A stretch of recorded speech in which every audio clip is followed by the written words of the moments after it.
మూసీ పునర్జీవాన్ని అడ్డుకుంటే పురుగులు పడి చచ్చిపోతారు. ప్రభుత్వాన్ని నేరుగా ఎదుర్కోలేక కుట్రలు చేస్తున్న కేటీఆర్ అని మంత్రి కొండా సురేఖ ఆరోపించారు.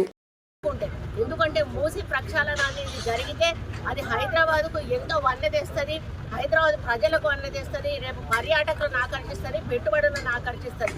అటువంటి మూసీ ప్రక్షాళనకు పూనుకుంటే వెళ్ళి వాళ్ళని రెచ్చగొడతారు. వాళ్ళని రెచ్చగొట్టి వాళ్ళతోటి మా మైకుల ముందట మాట్లాడిచ్చేసి వాళ్ళ పేడ్ ఛానల్స్ ఏవైతే యూట్యూబ్ ఛానల్స్ ఉన్నాయో ఒక 15-16 ఛానళ్ళని పెట్టుకొని వాటిల్లో వైరల్ చేస్తూ ఆ కార్యక్రమాన్ని చేస్తూ ఉన్నారు.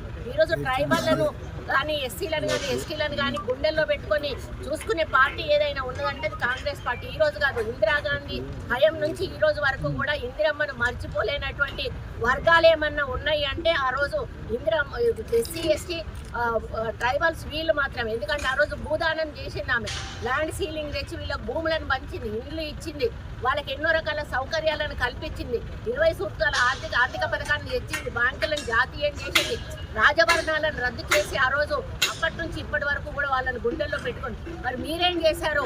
మీరు పోడు భూమిలో ఉన్నటువంటి ట్రైబల్స్ను ఇష్టం ఉన్నట్టుగా లాఠీ చార్జీలు చేసి కనీసం పిల్ల తల్లులను అంటే పాలిచ్చే తల్లులతో సహా అమాయకులను తీసుకుపోయి మీరు జైళ్ళల్లో పెట్టి రోజుల తరబడి పెట్టి మీరు హింసించినటువంటి మీరు ఈరోజు ట్రైబల్స్ గురించి మాట్లాడే హక్కు మీకు లేదు.